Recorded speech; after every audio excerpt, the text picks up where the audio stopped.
Oi, gente, nós somos o grupo que vamos apresentar sobre a teoria estruturalista. Nosso grupo ele é composto por Beatriz Cruz, Gabriel Alan, Isadora Freire, Sanari Borges, Natália Spinelli e Mayra Vicente. As meninas elas ficaram responsáveis pela outra parte do trabalho, pela parte da fundamentação, e a gente ficou responsável pela apresentação. No caso, eu, Gabriel e Sanari. Então, inicialmente, a gente vai fazer uma introdução à teoria. Em seguida, a gente vai mostrar a diversidade das organizações, os objetivos e suas funções, os diferentes enfoques e níveis da organização e os pontos positivos e negativos dessa teoria. Primeiro, eu vou apresentar para vocês o histórico dessa teoria estruturalista. No caso, ela surgiu por volta da década de 50, que ela foi como consequência, da teoria da burocracia e também da conciliação da teoria clássica e da teoria das relações humanas.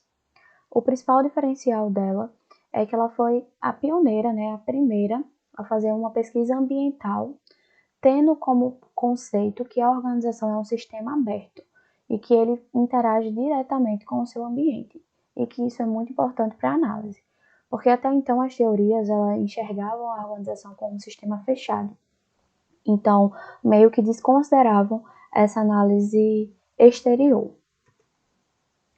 Aqui nós temos um cronograma, com as datas e as teorias que foram surgindo. No caso, a teoria estruturalista, ela foi em 1947, logo após a teoria da burocracia, a clássica e a das relações humanas.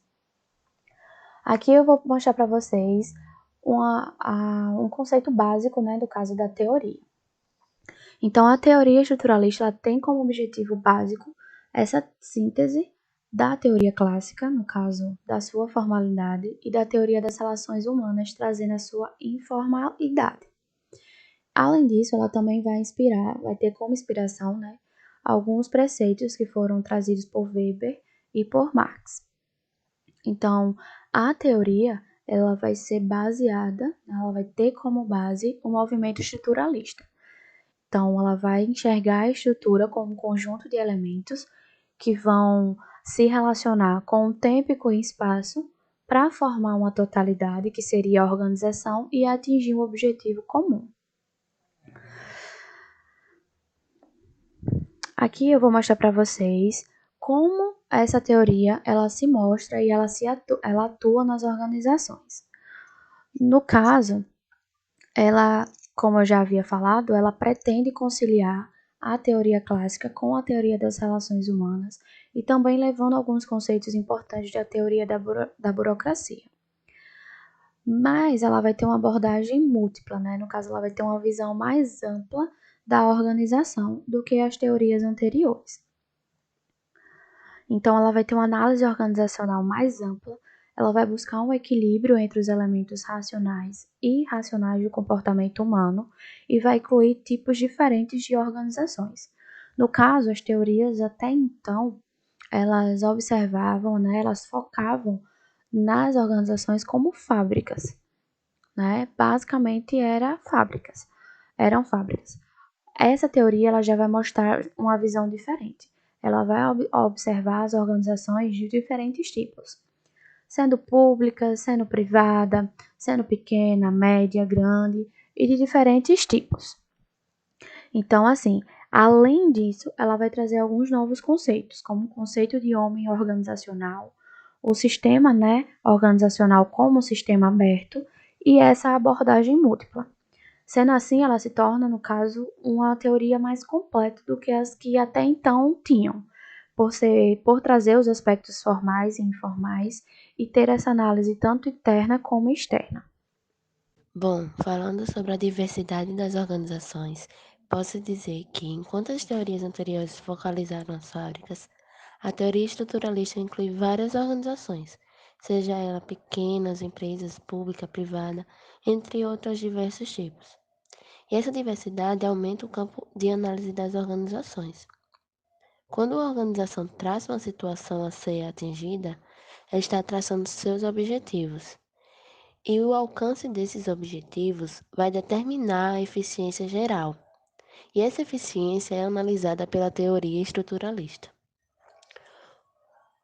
Os objetivos são ideias que a organização pretende atingir e transformar em realidade. E esses objetivos têm como função indicar uma orientação a seguir, além de servir como padrão para avaliar a organização e também como unidade de medida para comparar a produtividade e os resultados. Segundo a teoria estruturalista, as organizações são divididas em dois modelos. São eles: o modelo racional, que é o sistema fechado, onde tem base na natureza e no que é previsível. Ele dá destaque ao controle e ao planejamento, e o seu objetivo é maximizar os lucros. Também tem o natural, que ele é um sistema aberto, onde tem dependência entre o sistema e um ambiente mais amplo, cheio de incertezas e imprevistos. Tem como objetivo a sobrevivência do sistema. As organizações possuem uma hierarquia de autoridades e são divididas em três níveis. O primeiro nível é o institucional. Ele é o nível mais elevado da organização. É constituído pelo presidente e diretores que compõem a alta administração. O segundo é o nível gerencial, pois ele trata-se do nível administrativo. Ele é responsável por articular internamente o nível institucional com o nível técnico da organização. E o nível técnico é aquele que executa as atividades. Podemos mencionar alguns pontos positivos e negativos da teoria. Os principais são eles. O primeiro ponto positivo é que temos a associação de benefícios mútuos, onde os beneficiários são os próprios membros da organização. Os exemplos deles são as associações profissionais, as cooperativas e os sindicatos. O segundo ponto positivo é as organizações de serviços, onde o grupo de clientes é o beneficiário principal. Um exemplo deles é os hospitais, as universidades e as escolas. O terceiro é as organizações de Estado, onde o beneficiário é o público em geral. Exemplo: a organização militar, os correios, a segurança pública e o saneamento básico.